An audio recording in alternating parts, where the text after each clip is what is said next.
a minha? A sua. Obrigado.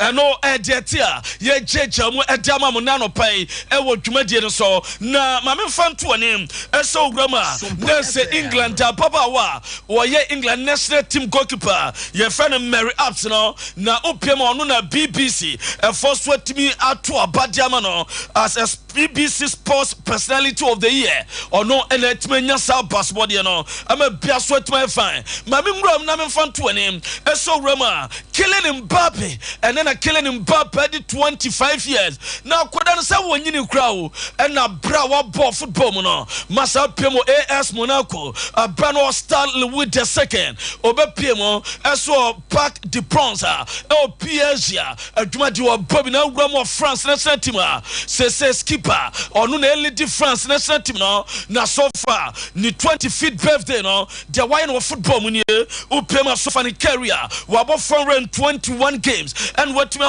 was 309 goals and a so for 148 assists and Mbappe Tmaye 18 trophies at the age of 25. Then set me and we are killing Mbappe no young fan 20 League 1 matches outdoor as we friendly na say na games no esu rama besi akọ na se breast ball around am a bia sweat my fine and no dawa ye jama bra uko rama breast ball around 8 p.m. no na pima Clermont 4 ball René and a ball 8 Lyon Bonon a boy Tamon Pebo Olympique Marseille and a OGC Nice ball on 8 p.m. Paris Saint-Germain ball Metz and we 8 p.m. Tina birthday boy and we are killing Mbappe obesi from Rem Bo Le Havre and a Strasbourg Lille Metropole Toulouse Bo Monaco and we are games outdoor and never took and Manya Daja Dinten Sokoto Akunkonso primary breaking it down, touching it down and knocking it down with Jejamo na mamfan to name SN Coppa Italia game Baku Toja Grama and a run of 16 and no Baku Timi Toja na Ukopema and the game to 8 p.m. It was San Siro and ye Giuseppe Meazza and we Inter Milan or more against Bologna a game and a betoja ya don't send pidima meba no ma be ya dwuma sa game no eso edamamo na mamintin sinam nya dwuma kakra Afcon emfa emamo na pima Afcon enche na baba so Ivory Coast na Ivory Coast echrem so me ready ya agoprama makuma kunsia be host to Afcon tournament no bibia didam ukopima 13 January and I just said dwuma de ne chance na start Felix wo fe Boignon stadium no enu na daso kama enu kopema wa Abidjan efa nipa 20,000 ago pramana ye krado bia ye kama na se 29,000 na etimi efa na ukopema ye wo start Olympic Alassane Ouattara enu so no ene daso no start Olympic Alassane Ouattara na se president no so far stadium mo dia to na efa nipa 60,000 ago pramana ye kama where the city baby awono baby di dem kama nese Afcon no mo kono papa pokumo mo ko sasuna akomia mo Ricardo mo mabi bia fine nese mo ko mo ni so your start Charles Konan Benin eno so fa nipa 20,000 eno so aye krado bibia di dem eno atu wura sa aye start Charles Konan Benin no fa nipa 20 wo yam so krom ho ene wo agopram ba ko a ye frenom aye start Laurent Puku eno so ewo ho eno so no efa enipa 20,000 San Pedro and your start de La Paz eno so for 40,000 and your start Amadou Gon Koulibaly eno eso ewo eye bia ye fra Ekogo eno efa 20,000 we San Pedro de start Laurent Puku eno na daso no na opiema am say every coast crowd opiema from Abidjan to Ekogo and from San Pedro to Boaké bibia didam na ukopema raw said say a branch Sebastian Ale was see Academy Dortmund and no kopema game at Dortmund e born nra no a branch no a raw say game when timanwie na Sebastian Ale okoko prae aka 3 weeks na Afcon ba aba shas ye kramon part of Sebastian Ale picture no to swami akwaba no na so piema na se enu ya afcon no bibia didam na emu abante Sebastian Ale demete enu se the picture na brought form na se omo treating na wantimi antoa so na omo dene ekọ na se owura no kire Sompa afcon is every coast for the elephant for mo down mo na aso shema bo koto ekọ announce mo abokura ekọ no okra no for no ebi ya teso mo so eno ede ba ye jamon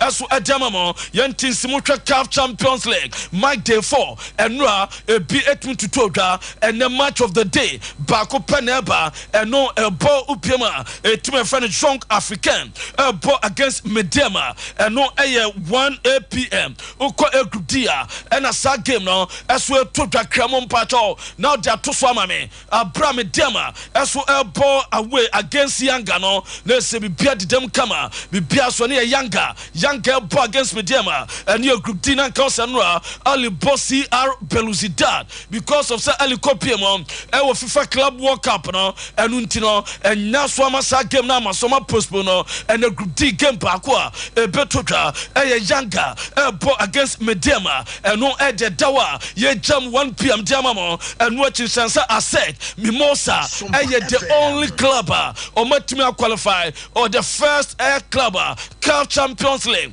will qualify a copy of the quarter-final stage and we are dead here Ubeka 2 weeks now I'm touching it down at the Mao as a Raja Club from a Raja Club no or more a Bolivian striker na a normal way I'm a Bolivian striker no 26 years or matma panon to my was a 2-year deal your friend Victor Abrego of Bolivia Wababi Brambesaka at the Ama Raja Club Athletic and no at the Dawa me jam na CAF Confederation Cup and ya just said ne su games outdoor tota say any city opema diabo noa ebo 1 pebo aras bekani and watch more in future ebo 4 pm one USM Orges Saso Sagrada Esperanca ebo Zamalek and ya 4 pm Dreams FC ebo APC Lobito ewo Kumasi Baba Yara Sports Stadium ya 4 pm Stade Malien ebo far or bo against Etima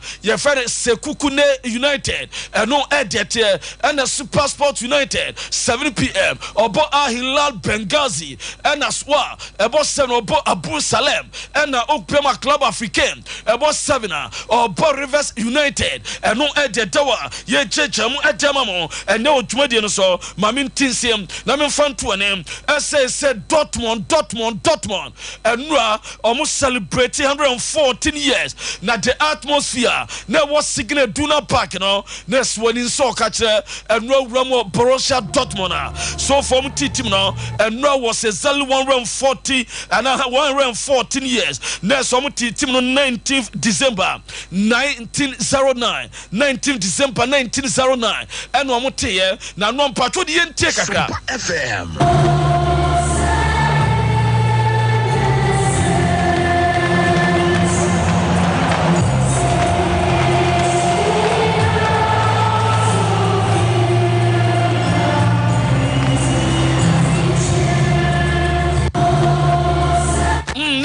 and Rapium was secret Duna Park at Dortmund. Almost supporters now. Nurse almost celebrate team now 114 years. Emmanuel coming watching last game of the year 2023 and omo born and ra ninyina no say omo ko break next year and on be resume am bia kama na yemfa nto am say Bundesliga and the matches outdoor as why ye di to and mebo 5:30 and ye Union Berlin against FC Cologne and we game beto dwa and no chiru grama next team even Werder Bremen RB Leipzig and to dwa nra abra Dortmund ball -05 on ball 1-1 ama Hoffenheim so the Darmstadt ball 3-3 next Union Berlin FC Cologne and we are 5:30 next PPM by 0-4 Leverkusen undefeated unbeaten Alonso's Leverkusen ball against VfL Bochum and watch as a game a game to the 7:30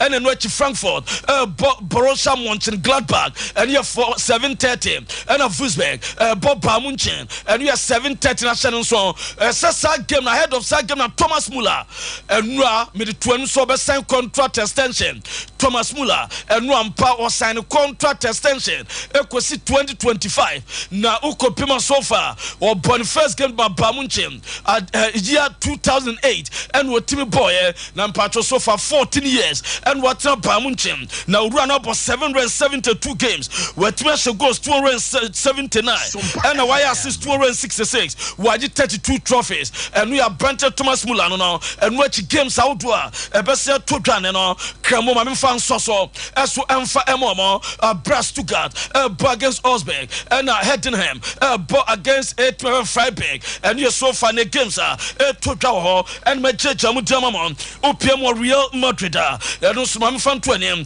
ese ne La Liga games ni bi ebe to dwa na La Liga games ebe to dwane no na se Barcelona ejina akono ne na opiem Barcelona omu game ene omu elbo no game bia omu ne UD Almeria na omu likely so be chance edema Barcelona no goalkeeper Iñaki Pena João Cancelo Alejandro Balde João Ronald Araujo João Andreas Christensen Yebenya Fermin Lopez Oriol Romeo João Ike Gundogan João Lamine Yamal Robert Lewandowski and João Felix omu ene be chance edi amatima Jefferno Barcelona no edi dawa ye jam edamamo na ukopema yamfantu anem eso so far Branta Sergio Roberto Barcelona for say so for munya take decision bia emfa no se sama and an contract bana we boy ni person satra Barcelona na so mpanifo nya take decision bia no edeba na Deco me de tu anem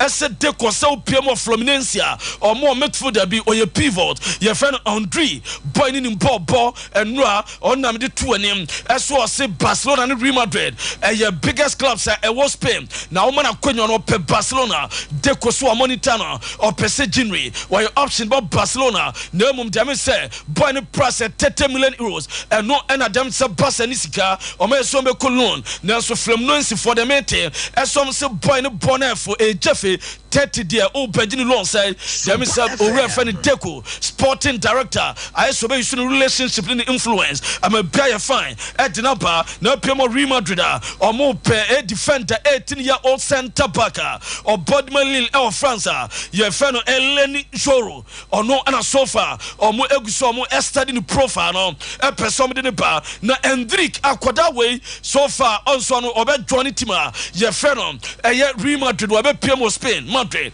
ye sense an expectation say or so no person join Madrid or the Champions League makuma ko 5 edmo no the La Liga so makuma ko 10 edma Real Madrid na no achi na omubusa no nsam kakra esa okra no Neymar ene Ronaldinho wana be no ena eba owura si Ronaldo phenomenon open why Pro Cristiano. Neymar ou Ronaldinho?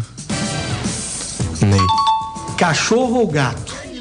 na said yet so and watch ma na couldn't say David Alaba and one Asian wakonya successful operation or my train operation ama bibia as what my kama and we David Alaba the fina so yeba ye de emam no na kalo anchlo to be try as so be convince Tony Cruz na 2025 no or person retire no what ma go beyond no board master wonyan sign no man e wonu no or so mo twimebre e di efini mu eno e de ba ye de emam na Roma and Ram the two of them say, Tima, you're from Nottingham Forest, or coach a friend Steve Cooper, or Mobile Permanent Penny, or Bonum Consign, or so for 17 games, where winning just 3, and a Jamo more Premier League Momo Janoquine. Now, and watching a damage so Penina, maybe no coaching LTR, or coaching Tottenham Hotspur, or Hampton for your friend Nuno Espirito Santo, and your 2.5-year deal, and all person at the Ama Nottingham Forest. Now, what take you over?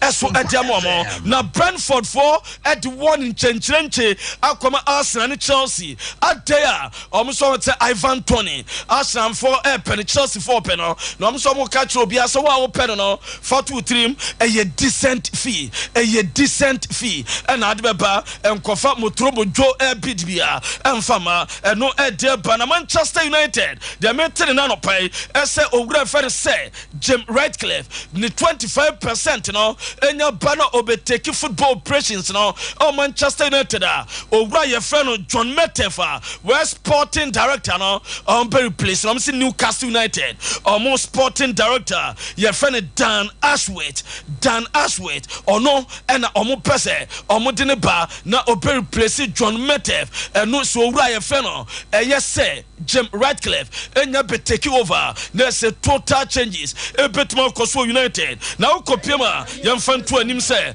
opanyina fa Pochettino enwa ogura fa Nkunku born first game at my Chelsea na wabon Nkunku ne abante mudiri kwa bo mabaso. They suffered an injury like Christophe, and they need a team, and they need in the middle of the competition they need game time to start to perform and to get the best form, and that is sometimes everyone can judge, okay, now yes, you recovery player, but the most important is in which form, and we need to, because the expectation is and you and Chelsea boss your friend Mauricio Pochettino eja to dwa ya demamo so Nkunku ni Mudrik no Brena munyamo mo na adwuma ne dombe bona no bom abaso chese adwuma mo ban no 90 minutes na Chelsea da form ka baako wo Carabao Cup quarter finals no na 90+2 na Abrante Mudrik enya equalizer asatam na Callum Wilson na Bob akudama Newcastle and 1-1 penalty shootout so kwada sama Joshua and Chelsea etimi winning penalties 4-2 e ma bia kamana Edian and I say Ediao me pacho piemu or Newcastle or panyine fe Ediao esu kasa from omo exit no for the players and of course our unbelievable supporters who came in the numbers tonight. I thought we gave everything to the game. We were committed. It wasn't our best. And you are referring Ediao and at the Sansan Tuka I just watch so yadie where Omashana Bia come Brennan Yanson Yenina Swa Brea breaking it down what touching it down and knocking it down a Jamu Yompono Yanfancy a die on your bed Yakabe to our summer.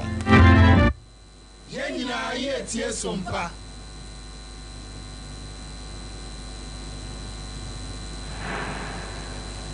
Twenty-first clinic yes sciatica expert sciatica no o nerves na wo to ase na fa wo siremu na fa wo nansia besi ase ho no se ho techema eno ene fa ne sciatica na etimi bu o to ase ka wo se dwe wo sirem wo je ho ba bia enye na eno na 21st clinic ba ya adwuma pa wo mu yenti abaso bo o magye no Ghana ha ene amono ne enya asem ketewa wo ji international awards ahodo wo ji local awards ahodo na anu nso na wo mu be the only sciatica research and treatment center in Africa bibrim ha no ebi ni ba bia gi se 21st clinic nkoa wo mu de bibiduro ene besa o yare no masa de machine aka ho yare sabia yare bia wutimi de ko ne mama ade ba ko a wo magye din wo mu pa no sciatica ena stroke nso de kwa diabetes ne hypertension ne ade ne ade Ghana ha ba bia wo mu ho 0540 311 311 0540 311 311 na 21st clinic wo mu sciatica expert wa hwese wakosho akodi dwa hodo basket ma emu provisions ene nyoma hodo ehia opa we delay musa edru so na ukotua nso a yakakire wo se untimi nchante e mechance number na so ya keke na mom o de Vodafone cash dia uni ha okra yakako bebia say dia untimi de Vodafone cash etua mechante bia or network bia so straight direct sharp enti say with provisions fuel inro iniane mechire say bia opese wo ye bia no Vodafone cash ama na ye memra ma o ye hia obeya de say obedial *110# netua kakọ mechante bia ho e wo network bia so enia Vodafone. Here in Ghana, when it comes to chicken, the good old days are back. Why? Because Boris B's Chicken, BBC, is here. Yep, give your family and loved ones Boris B's Chicken. Fresh, tasty, delicious. Boris B's Chicken is produced right here in Ghana by our cherished poultry farmers with support from the Ministry of Agric. Get whole frozen chicken, gizzard, chicken feet, chicken neck, and chicken liver for those special family meals, buffets, picnics, funerals, and all restaurants. Get Boris B's Chicken. It's halal halal, so everybody can enjoy. Wherever you are, call Boris B's Farms hotline 05 444 444 53. Ask for our branch that is closest to you and come get your chicken. Boris B's Chicken, BBC, proudly a Fiakoko.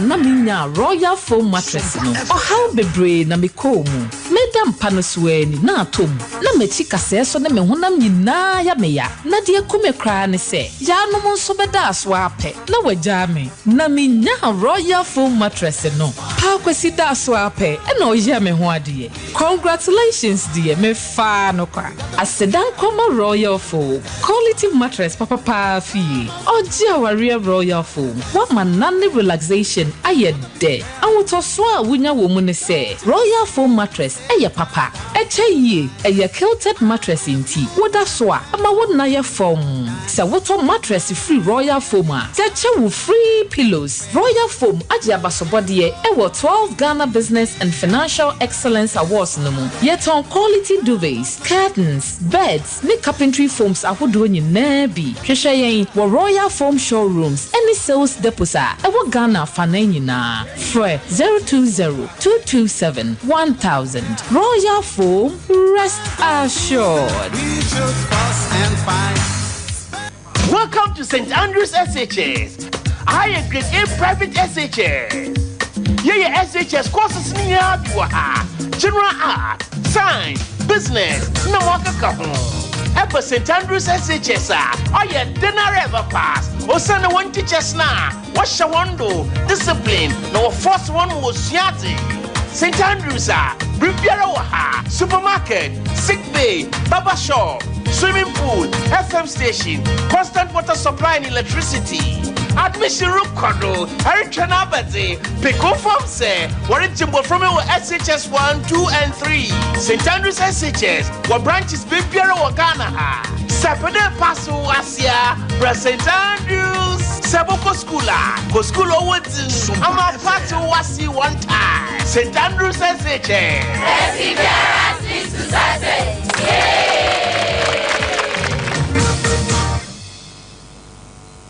From our clean water tanks, water which is rich with natural minerals sourced from over 100 meters underground is taken through purification, where our highly skilled personnel equipped with the modern state-of-the-art laboratory run all standard tests to ensure that purity is 100%.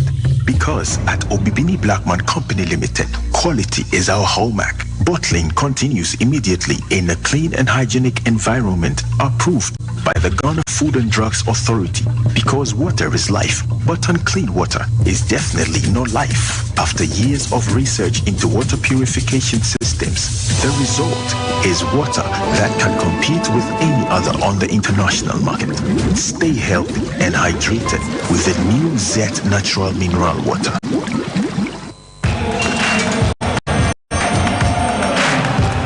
We are back, bringing you the latest lineup from Betway. Betway starts strong with their front two, with Free Play Friday and Swipe Bet. In the middle, you've got all the control with Cash Out and Build a Bet. Plus, with Win Boost, you can boost your sports bets. At the back, they have Smart Picks and the Pashu Daily Jackpot. You always get way more with Betway. And you might see.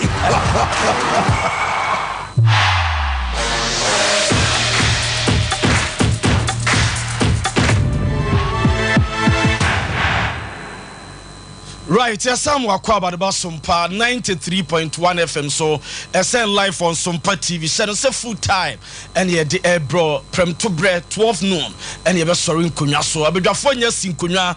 Na, and Sunday be shot said, I'm on an 7 noon, Pensim Pensimo Bano. Yan birthday special. Nemum Fanche, okay, young Rena, young Famamo. If I been way a Lizzie, our Virginia restaurant, airport runabout. Yeah, my happy birthday. Nyakupon sha na bibia enya kama eso emfama. Ene wo efa ebenenza eben. abudia bi se nyankopon hira pa wo ye brother de mano de ya wo ye mano no nyankopon hira pa eben wo akwaba pool nyankopon enye kama emfa emao na kramo yanko yanim enye wo Gaza Rooney Gaza happy birthday nyankopon hira na bibia so enye kama eso emfa emao abudia bi se ni senior brother ne enye wo Elions Kisiwa ahen obusu Kisiwa Yama happy birthday. Na is also co school KNUST senior high. Eho ena wo yama happy birthday. Ena yewo Lady happy birthday. Nyankopon hira na bibia so enya kama. De odun sabe kabia ne nyanhira eso emfa emao. Ena yewo Rebecca so ene wa wo dem happy birthday. Nyankopon hira na bibia so enya kama emfa ma wa brabom. Ene yewo Jaro Ben Yaro happy birthday. Nyankopon hira pa na bibia so enya nkunumde wa brabom emfa emao. Na yewo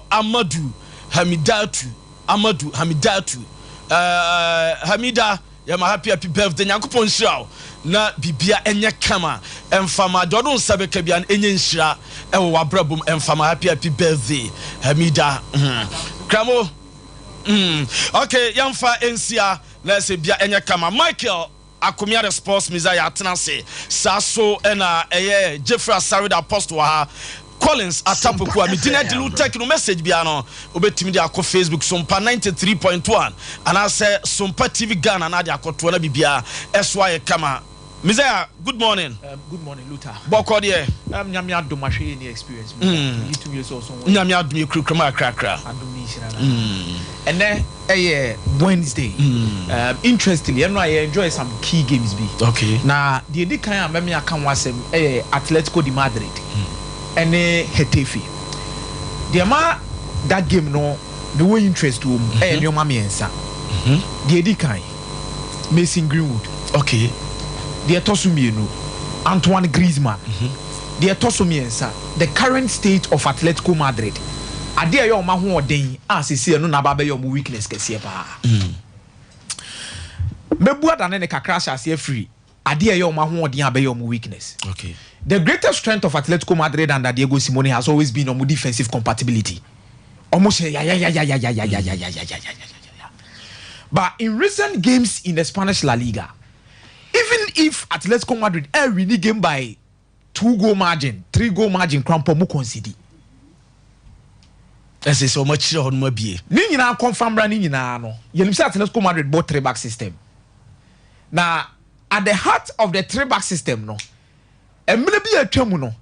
Ni yenim say Diego Godin, Abo, Obeko, Jimenez, eba bebo, ono so beko. Now, Hermoso any Savage no makoka na nipa ba ko emfa ne beka wo be the heart of it male leader no. Savage ne money nkoye. Hermoso enye consistent. Nipa obeka omo no Axel Witsel. Defensive midfielder. And then all ball as the center back de Atletico de Madrid. And you man no Atletico Madrid dem usronko in terms of omobo we are seeing nyina ne de adi ni mo no in terms of player production. See him produce player bi. And I produce players be in certain positions be omo money was for defenders and attackers. It is strikers from Diego Forlan, Yebeka say about Sergio Kun Aguero, omo nyina beba dia ba betwam. Then a chiro on no correct center backs na mabo be then goalkeepers kakra. So be flew about recently. Yano Black, David here, Thibaut Courtois. It is say those particular positions never a problem for you and then there is an issue coming from that particular area. Now, competitors for Real Madrid and Casano in the Spanish La Liga, Barcelona and Atletico Madrid, person with the Girona Beckham. The ATM person with the Girona Beckham 1 year say, on betting from Bakwa Beji. But on much inconsistent years, say, on teams of Real Madrid in terms of winning the Spanish La Liga, Atletico Madrid and Barcelona. Barcelona is inconsistent with results. Atletico Madrid pick up. Why you know, at least. I wasn't going to be Real Madrid kakra. Ono so na etiba form no. Okay. Na Atletico Madrid na kasa TV no. Hatefa tete na adwen ba me se Kike Sanchez Flores and ono ne Sevilla manager no. And the last manager ultimately Hatefa ko onum ko ha adwen. Sir. Yes. Anene. asabu abesim biem na ne nyina confirm bra ne nyina na ye bo game ne nyina awie ye no any baby Atletico Madrid that say no nipa mo ka no ho asempa ye Mason Greenwood upon say Griezmann aye record abe joint all-time top scorer nipa mo bo ni deeper na the subject of discussion has been about Mason Greenwood Luther superb game enra Mason Greenwood what do you tell you now you enjoy it superb and not running the whole game for Atefi now where akoda reswa ne ho nsem bebrebe omunya kan wi and currently as it stands the man asem ne ewukura ne say ono ne numbers na ekuta no e che Manchester United attackers no mo go ndina this season hey United no United attackers ni nyina o ka goals ni assist bo ma Mason Greenwood and numbers no was so chen wo mo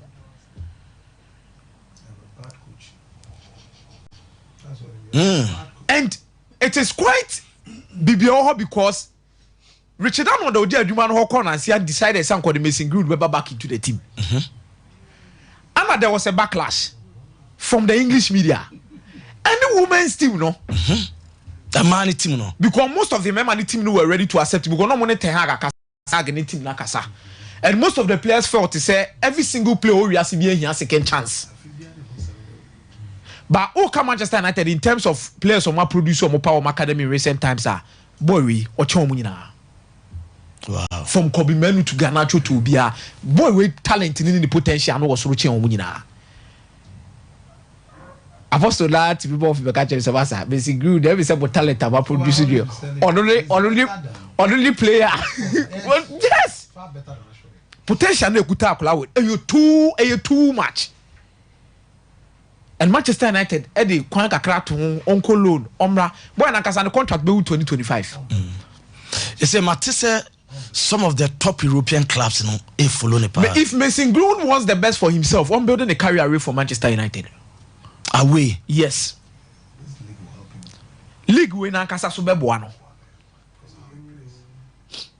La Liga no. Yeah, Manchester United feel say Akulana Casa aye Bonibia he should bear the consequences. Yes.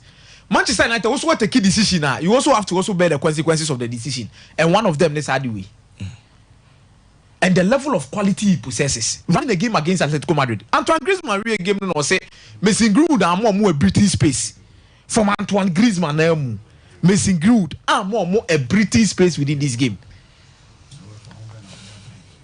And left car, right car.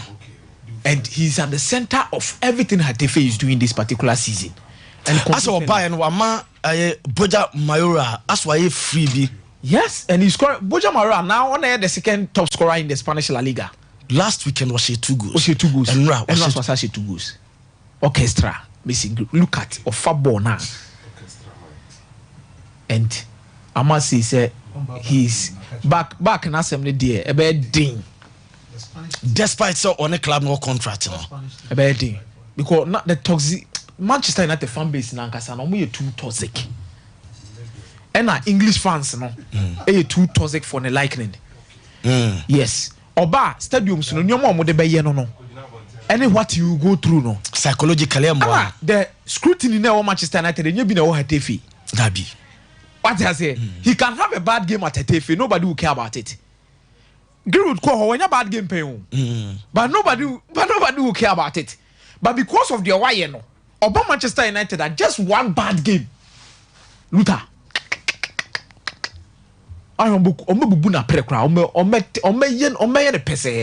He should stay away from the club, build his career somewhere. Another club may give him another opportunity because level now it's only a matter of time. Say if a fan of some fan say ya. Luther me say now you better not catch us Antoine Griezmann. On there is a all-time best player for Atletico Madrid. I'll be born Antoine Griezmann Diana. Because Luis Aragon is only the goal now by also pay 173. We all agreed. But in terms of the success stories between these two sides, the man Luis Aragon has made them ahead of Antoine Griezmann. Aragon is achieved as a player and also achieved as a coach. That is the difference. From 1964 to 1974, coming to Atletico de Madrid, in terms of being a player, La Liga, 1965-1966, 69-70, 72-73, Copa del Rey 64-65, 71-72, and a European Cup runners up in 1974. Now, as a manager, he won them the La Liga in 76-77, Copa del Rey 75-76, 84-85, 91-92. And also did the Supercopa de España in 1985, the Segunda Division abre relegated Atletico de Madrid. Yes, sir, in 2001-2002 he was there, an Intercontinental Cup in 74. As compared to Antoine Griezmann, I only see a kind of Atletico Madrid say on a type in terms of top goal scorer stats for Atletico Madrid or history. Atletico Madrid on Babaji Supercopa de España 2014, the Europa League 17-18, then the Super Cup in 2018. So in terms of league titles, trophies, Luis Aragonés has shown at the player level and have also shown at the coaches level. When Atletico Madrid was even worse, Luis Aragonés was there. Okay. So Antoine Griezmann might have equaled the total number of goals in terms of Atletico de Madrid history with Luis Aragonés. But in terms of legacy, Aragonés still remains the godfather of Atletico de Madrid. Okay. Because they said they are Obabe all-time top scorer. It's a big achievement. One thing that is positive is that what Tronny did in the history books of Atletico Madrid forever. Okoye no samba. Bias are unfortunate. Eba legacy sa ebi di BHE. Then when Mr. Petrovic in the Chelsea for so many goalkeeper the ombeji bibia we ase. But this is a goalkeeper. Eba penalty shootout and news. What only New England Revolution behind the last 12 penalty shootout I want facing no watching 5-6. Now interesting story attached to this near say the goalkeeper's training on any war New England Revolution no or no recommended match Chelsea beton if any Kevin Hitchcock. Okay. Now Kevin Hitchcock no. On also the last cup game Obotia Newcastle United was in FA Cup 1996 and Oklahoma was Stamford Bridge. On born Newcastle for home. And also we renew on penalty shootout by 4 goals to also shoot 2 penalties. And Adiana. And then no was stadium. Okay. And he was so proud to have seen Sen Petrovic. But I believe said this will help his confidence. Yeah. Abra Sanchez won't. I didn't feel any pressure. Or you're young. Good start at Chelsea. But Chelsea supporters in Edward Mendy abro mistakes back allow this kid to grow. He will do mistakes. You have a catch of a show trip. Obey mistakes be a as a penalties now watching. Obey Bamunya would train Famano and Kevin Hitchcock no on the Petrovic Luther to say it was an exciting moment. Say you'll be much happy. Say what train you'll be. What about Chelsea that? What recommend no? Now at the most important time of the season, no. Poch needs to win this trophy at all costs. Me da say eno ya Michael Akomiade sports mizaya na otin en kano na papa pokube bam na emom hye say True Worth products no a product bia yetrase ne ankan fama wa na edu abropa na True Worth vision capsules eno no se obi anani eha no ya utapu se woni ya no wani eprusu wani taye kokko o de True Worth vision capsules saso ene ye wo prostate love eno no ye emema so wa wo a prostate problem wa odunsa bre odunsa oti ya odunso ne time ye edu na dwoso na wo da kra so de ne bobo ntimi na sa wo soro odunso ani o de prostate love enye o male 40s no eno bo mema ma wo ye mema sem ena bo so ko ne enu aduane wo ani ane ye power chow si nim se wani ni de wanhwa be makoma de wo mbaabi na wo bema na da ne da ye bu ani chie ye nu aduane kwa na ato de ye nkai wa on se odi fo e wo baabi uhia male 40s sa so na watenkasem no wo forma ebeboa wo enye wo joint 40s eno so no obo watati de bia ni ti dwa no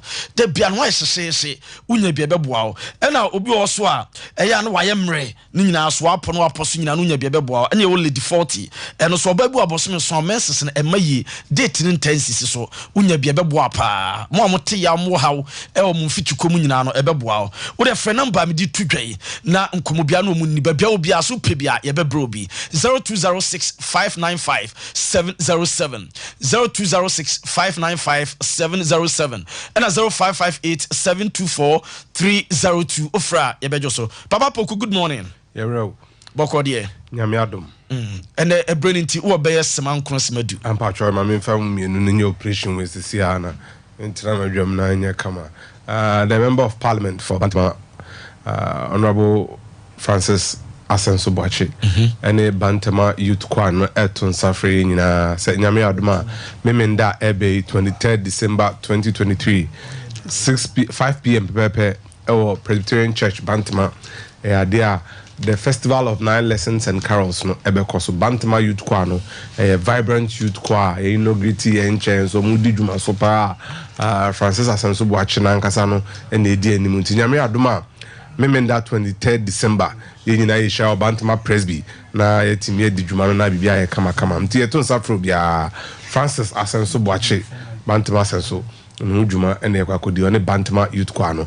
Happy birthday to you Shandoff Nana Boache Dankwa oh etafro Bantama Nana B ene your birthday we constituency youth organizer for the NPP Bantama Nana Boache happy birthday.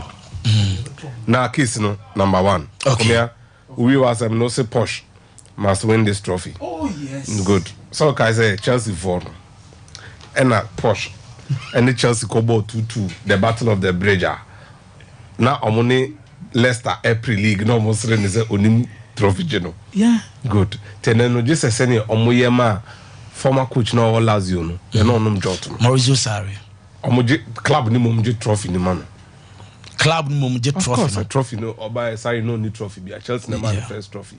They said the omoyema Sarri no omo san ye bi man. Sabe pepe.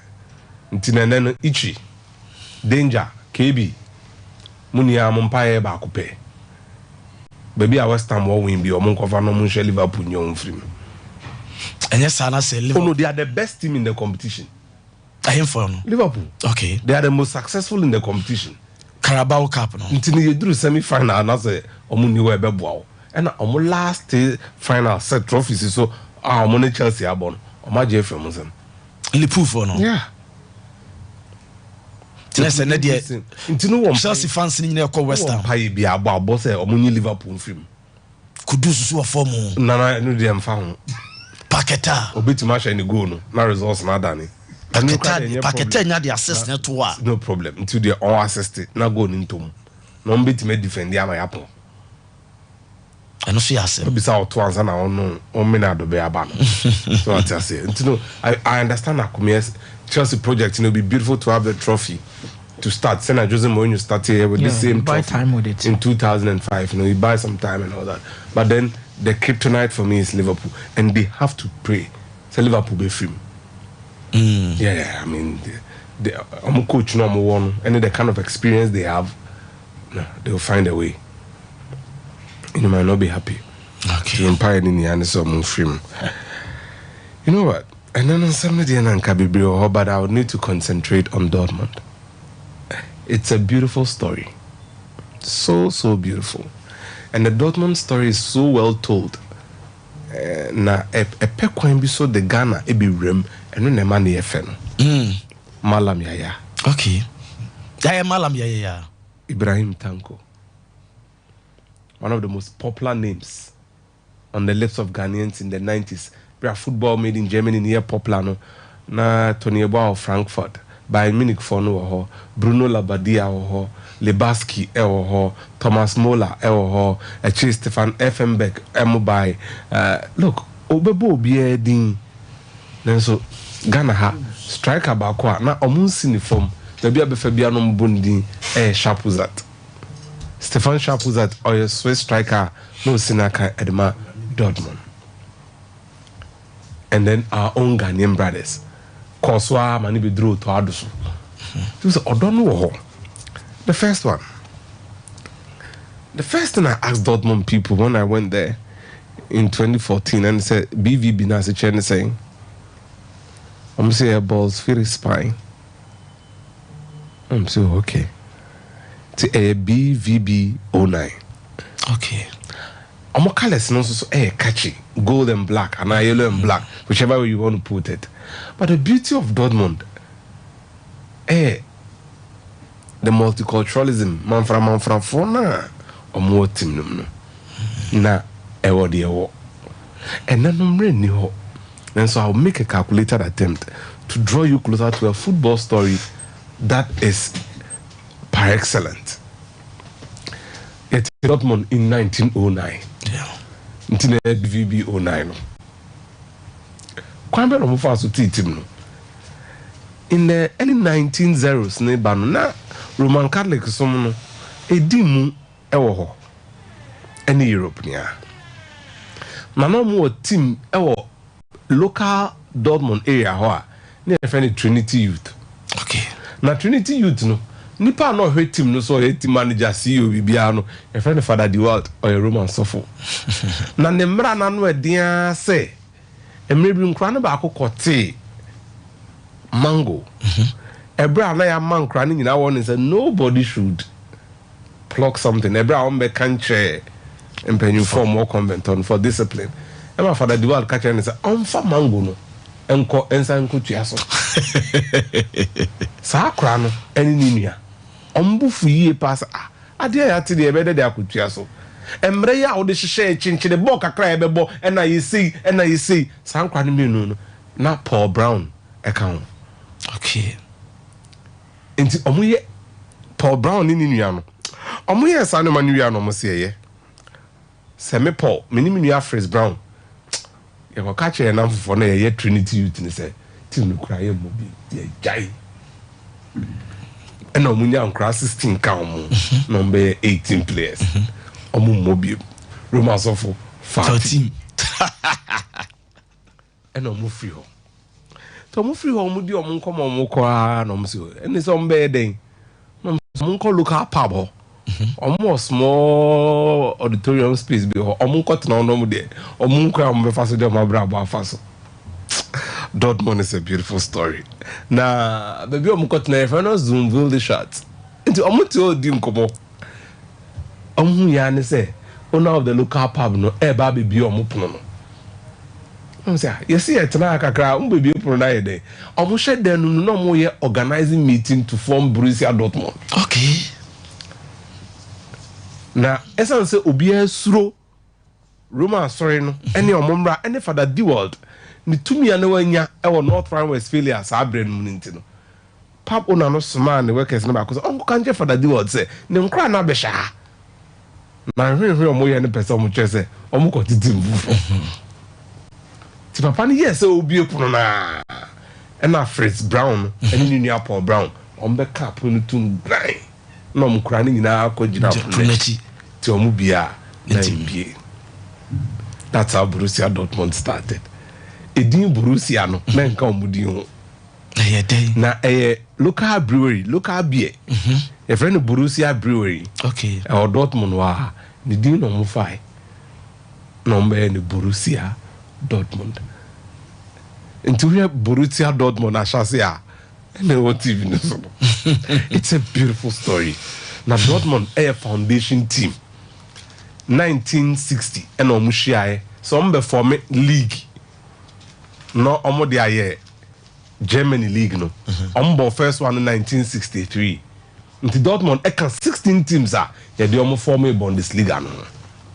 Now you've got to appreciate the multiculturalism of a place like Dortmund.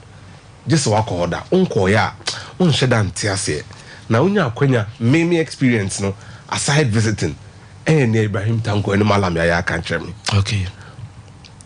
Dortmund nankasa ne baby e wo no German politics no federal government intino the federal province baby omo ne frɛ North Rhine-Westphalia na omo capital near Dortmund na eyekun te sɛ mamponkun yi wo we Sa Valley na Dortmund ne friend RUHR the Ruhr Valley.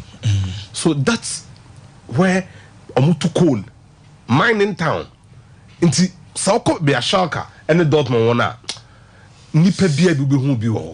Dortmund is a beautiful place. Papa, was so set up happy birthday to them. It's special. Almost stadium there over train na onam tram no so a stadium. Okay. Oh, like it's a beautiful story, man. Charlie. Dortmund is beautiful. It's beautiful. You've got to encounter them. Absolutely, Charlie. Look at that. Event, well-organized events. Charlie. Look at the yellow. Yeah. We need the heart of a lot of English fans now. Yeah. Like no mad the English fans Sika Echo Germany, Echo share Dortmund matches in Guao because of euphoria. No, Senna Stadium, no see it then. And that is how. And gradually, I mean, they are the same. The young fans be with Lisu. Dortmund is not buying much. We only Dortmund. The way a stadium near there no see far. Okay. You can't have it anywhere. There's no stadium in this world. There is a way. It's a wonderful and a beautiful story. You know, just a quick one before, but Nakumiaka, the story of the young talented player. I know Hetafe. You see, a coach assemble how you manage. That's why I call you a manager. Managing players' ego a major, especially for a big club like Manchester United, a major and key part of which one. If you ask a coach, one of the reasons I don't have so much respect for him is because of that. We are last week, but catch him said 2010.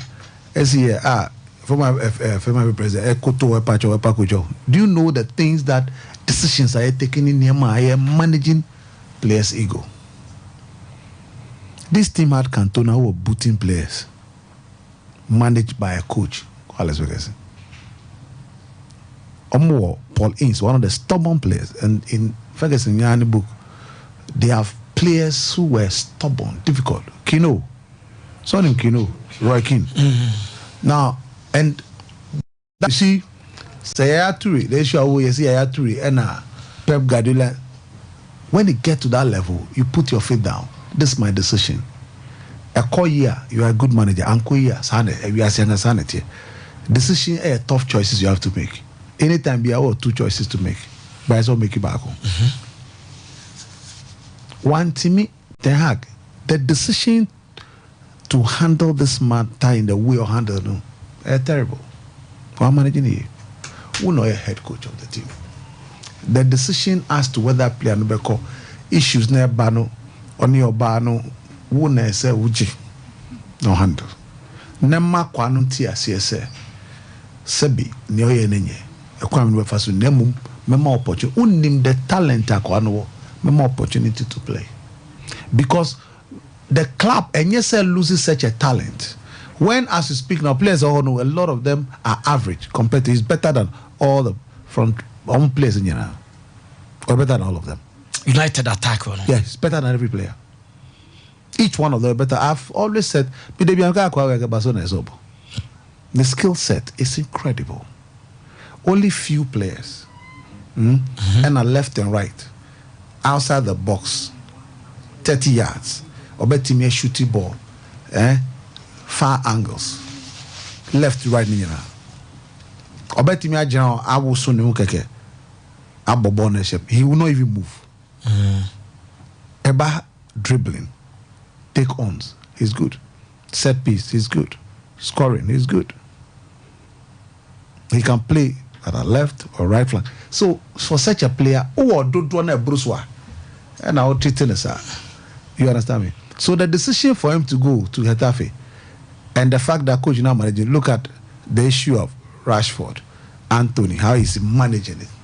Even if you're Jadon Sancho, Jadon Sancho, I will say is a pettiness on the part of the coach.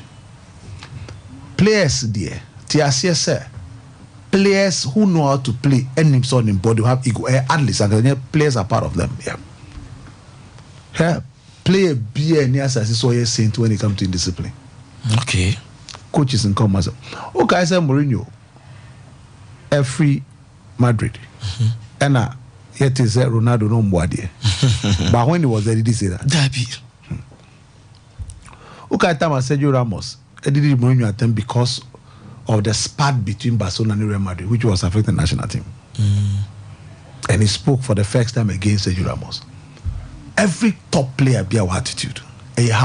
So that is why we have big and top managers to manage that aspect of them. Nanya the best out of them through the talent or the amount ama result about. A good coach. Now I got the most salary. Now I'm saying until recently.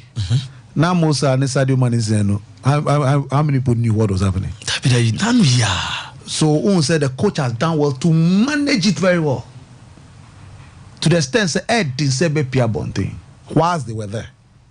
That is a mark of good coaches. Yeah. Jose Atuku, if you're one of the best managers of Eagles, Ibrahim Sande, one of the best managers of Eagles we've had in this year, Ghana. You have no idea what Jones have to go through. He manages all the players, players, some of the things they were doing. But MP, I don't know, he won the Champions League. Yeah. I didn't show here. Ibrahim Sande, the issue, the decision to whether the little book free should be sacked or not by Bewa was not an easy decision. But the coach had to put his foot down. And the ego player, every athlete or a good beer or attitude. The difference between managers and coaching is that Uber managing is sooner than the bino. Now, if I saw so. So, for me, I'm disappointed that, but clearly, a bad man management on Duho, because this is not Ayas. This is he could have managed Ayas on 1995 because Eagles now on way Manchester United Eagles way is nowhere near times 200. 95 Ayas squad, wasn't it? Sir, now players were no Manchester United. No. Players were no. You can't even manage for the journey one go cano. Let alone Dennis Beckham. How can you manage Dennis Beckham? They are never going to manage Dennis Beckham in terms of issues with his acquaintance to near whom the phobia for traveling. Yeah. Tono train I'm from. Those are not, yes. Ferguson in an interview said when his team is coming out from the dugout, before Bebano, now Peter Schmeichel saw Ope Jesse because of East wing, I saw two Jesse back on the back on the shoulder, so he need two. Pauline said even though Roy King's the captain, he want to come last. These are decisions. King Tona also want to lead. The goalkeeper also want to lead. When we are tough decisions, we are coach. You have to look. Are you just on the touchline? Touchline line. Because the whole can you ever say but say players in the free time move Ghana 2000. Obit me decided some number last 2 days before we play, Jack. Your players on fire. Yes. The coach agreed. Yes. Players in the fire. That's all fire by deliver more. It also provided money. Yeah, but they were provided for them. Under disguise security manager, so provided. Oh, fires up with deliver. It's all part of managing because a resource don't pay. And they'll do it for you. 1999, Ferguson and Manchester United players don't go nightclub in Barcelona. Come on, go. Come on, go nightclub. And that's what Jones used to do. Jones used to drink beer with some of the House of Work players. But we are training over how much lot is 5 a.m. So, unimnia players no pay, we are mamu. Transfer discipline. That's the point. So, we are coacher and then we are manager. And then we notice first and then players omunya sikakese in them. This kakese no munya in them and then kolano titian I did mami for granting papa for no timi because I go 100,000 300,000 a week. Mami no krani papa no ma bro ma boa won kolabedi no ko munya mu 100 fooda. And the scano subasa ulutot here and now nya $10,000 I'm telling me for a crown for. And you be going $10,000 there. No, and natural. That's how the world is. $10,000 there. Dunya no senya me and near mona one yanti tiapa no be two for. And the menu has $10,000 near more bay no. What do you say? So, a unfortunate that Manchester United or 4 clubs will go in for someone like Ten Hag because it's a team that have one or more solid expectation over the years, since Fergie for 2030, some league, but they still have expected. They have target. Young player, we know, onyen drew some person, onyen drew 20, over crocon kakra, get the result till he get it. It's in the development stage. Yeah. Nyamina mana chede sunku. Neho na we manager, over managing ahanesi that wonderful talent. But unfortunately, anyway, onyen me kind of quality coach anyway. So he's an average coach, and he would call for average coach, but so coach teamer. One is these are the results and these are the decisions of taking a affected club. No? And I'm happy for the boy because baby Okono, Sebiu, ni talent no be fit the Spanish league. And obenya the freedom pressure, you have pressure be any. Ni yan so ma so every league no. What am I gonna say? So ebe boa no on tra ho another loan on tra na send be after 2 seasons you'll be able to blossom. Na wa pa share Camp Nou honmu. Yaba ombi punuma. But as I first say fancy na ene ye dwumadi no normal bebre na wo so. Na we de Mame Sansha sim free wa ene owuram wo CAF Confederation Cup Dreams FC ejina kono na Mediema eso Champions League. Ono so bo away against Yanga. And no one can say CR Belouizdad ne Ali because of FIFA Club World Cup no ntino o ma postpone no mo de no ti sanka ne Mediema if omutimi ko win wa we a kebebo mo pa. Well, Mr. Referee, Dreams, look, they've done very well. Very well. Dreams had their power. Yeah, my idea power. Because 3-2 away result, because this African competition, it doesn't matter the position, African competition. Dreams in Kobida. I mean, this is a maiden edition of Mongo Confederation Cup. And they are going to qualify because, one, and they win. Barring anything, they win and a game. That'll take them to 9 points. Ombe host Club African one. That'll take them to 12 points. That's if they make sure they take advantage. Club African a bit tricky, but they still have the advantage here. Obonwa. So far, Neoma exhibiting that way we know na qualify already. Okay. The quarterfinal. I'm making sure Tremude Embomafa. That yakwa 3-2 the football there sometimes 1+1 here too. But so far, some twice the way so far omo ashasia they'll win today's game. That'll take them to 9. Almost Club African that's 12 points. They've qualified to the quarterfinal. That's an amazing story for a club that is a maiden edition. Almost we join entry. None of players don't have any serious experience on the African continent. And the decision to make sure John entry come by a very wonderful decision. Except by Minusha Dumuni, Jijima Basu need to same for that decision. As a open, we the other two na lobby to for na. 6-6-6. Yes. But like I said, a very open, very tight. But they will qualify because of that way. We know Mukonyano. So the reverse fixture, they win it, they go 9 points. And they host Club African. So almost to me, a win almost 2 home games, 12 points they are gone to the quarterfinal stage. That is a very remarkable achievement. And I wish them all the best. And Mediama is a possibility, but it's a tall order. Opportunity no better. That game should have been won, but yeah, no. Area Simusem. Now, Ali are playing in the Club World Cup. To share table now, Ali 5 points. See how bad is that?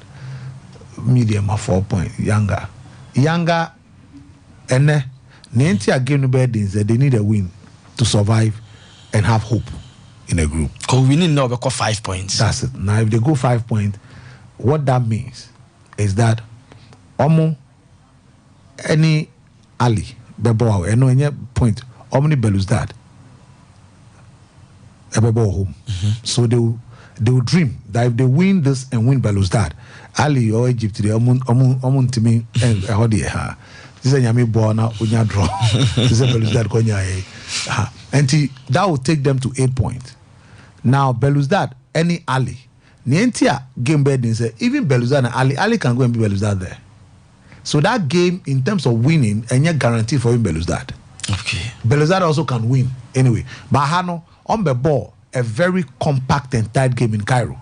Until Manya one shot even on target. But when you are playing and you need 3 points at home, you open up Pesitao Karaba, Hussein Shah to come after you. So the dynamics in that game in Nigeria, anything can happen. And Ali was very good away record. So that is what makes this game very important. The younger things the way a group dynamics tiano nya bibia betimi nya bibia ya wini na bibia betimi esi yeah betimi aka alewu time na one what is happening to Wako Boroko. They are on the verge of losing out in a champion, so anything can happen. Belouizdad bibia betimi esi media man need this point badly because when they win 7 points for Ali to play here, come what may, if you beat Ali you go 10. Now, near group is and city and say 8 point can also qualify you.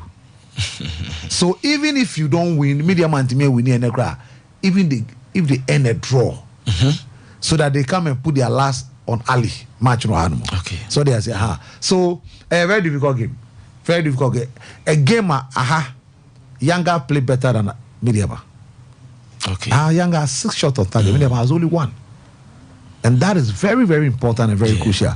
So, and then Mediama, this game is for the player. The player should turn on. I'm going to some history.